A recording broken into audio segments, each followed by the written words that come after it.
നമസ്കാരം. യുദ്ധത്തിലൂടെ ഉക്രൈന്റെ ലക്ഷ്യം എന്തായിരുന്നു? അത് റഷ്യയെ തകർക്കുക എന്നാണോ അതോ സമ്മർദ്ദത്തിലാക്കുക എന്നതാണോ? റഷ്യയെ പൂർണ്ണമായും ഇന്ധനമില്ലാതാക്കുക എന്നതല്ല, പകരം യുദ്ധത്തിന്റെ വില റഷ്യൻ ജനങ്ങളും അനുഭവിക്കണം എന്നതാണ്. കാരണം യുദ്ധം ഉക്രൈൻ നഗരങ്ങളിൽ മാത്രം തുടരുന്നിടത്തോളം മോസ്കോയ്ക്ക് സമ്മർദ്ദം കുറവായിരിക്കും.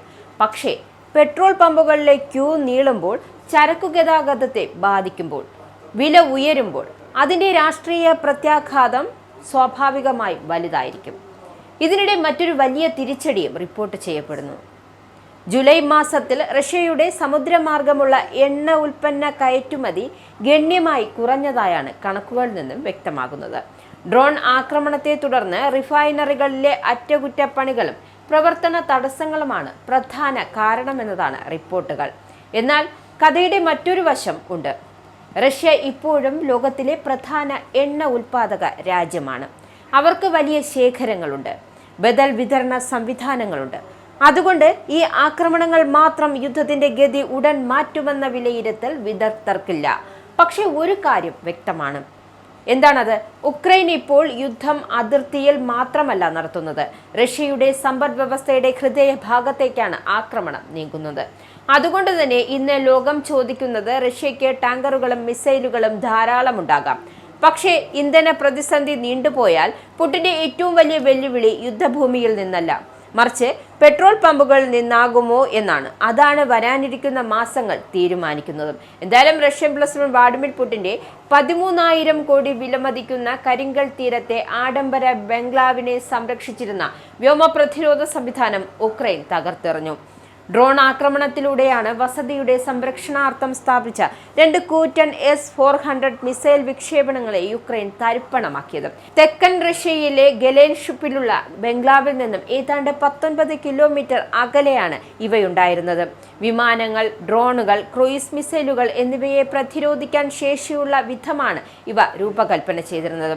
ഓഗസ്റ്റ് 8-ന് ഈ സംവിധാനത്തിൽ നിന്നും ഉക്രൈൻ നഗരങ്ങൾ ലക്ഷ്യമിട്ട് 6 മിസൈലുകൾ തൊടുത്തതായി ഉക്രൈന്റെ ഡ്രോൺ സേന കമാൻഡർ അവകാശപ്പെടുന്നു.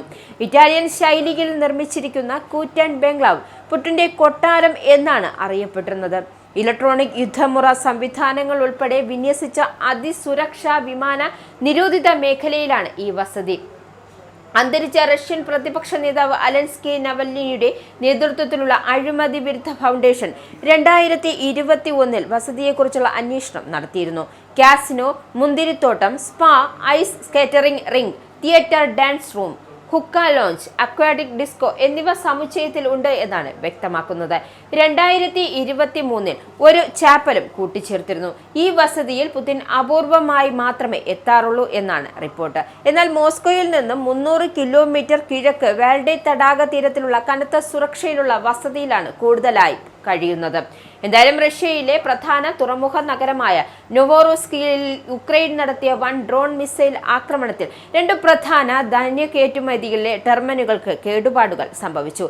കരിങ്കൽ കടലിലെ പ്രധാന റഷ്യൻ നാവിക താവളം ആക്രമണത്തിന് ഇരയാകുകയും ചെയ്തു. നൊവോറോസിസിലെങ്കിലാണ് റഷ്യൻ കരിങ്കൽ പട ഭൂരിഭാഗവും നിലയുറപ്പിച്ചിരുന്നത്.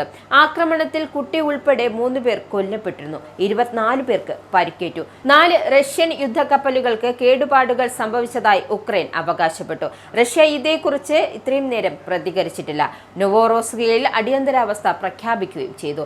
തുറമുഖ മേഖലയിലെ പൈപ്പ് ലൈനുകൾക്ക് കേടുപാടുകൾ സംഭവിച്ചതോടെ ജലവിതരണം തടസ്സപ്പെട്ടു. ആക്രമണത്തെക്കുറിച്ച് റഷ്യയുടെ കൃഷി മന്ത്രാലയം ധാന്യചരക്കു നീക്കം, ബാൾട്ടി, കാപ്സിയൻ കടൽ തുറമുഖങ്ങളും കരമാർഗങ്ങളും തിരിച്ചുവിടാനുള്ള നടപടികളും ആരംഭിച്ചു. ലോകത്തെ ഏറ്റവും വലിയ ഗോതമ്പ് കയറ്റുമതിക്കാരാണ് റഷ്യ. കരിങ്കൽ, അസോവ കടൽ മേഖലകൾ യുദ്ധം രൂക്ഷമാകുന്നതും ചരക്കു നീക്കം തടസ്സപ്പെടുന്നതും റഷ്യൻ ധാന്യ കയറ്റുമതിയെയും ആഗോള ഭക്ഷ്യവിപണിയെയും ബാധിക്കുമെന്നതാണ് ആശങ്ക.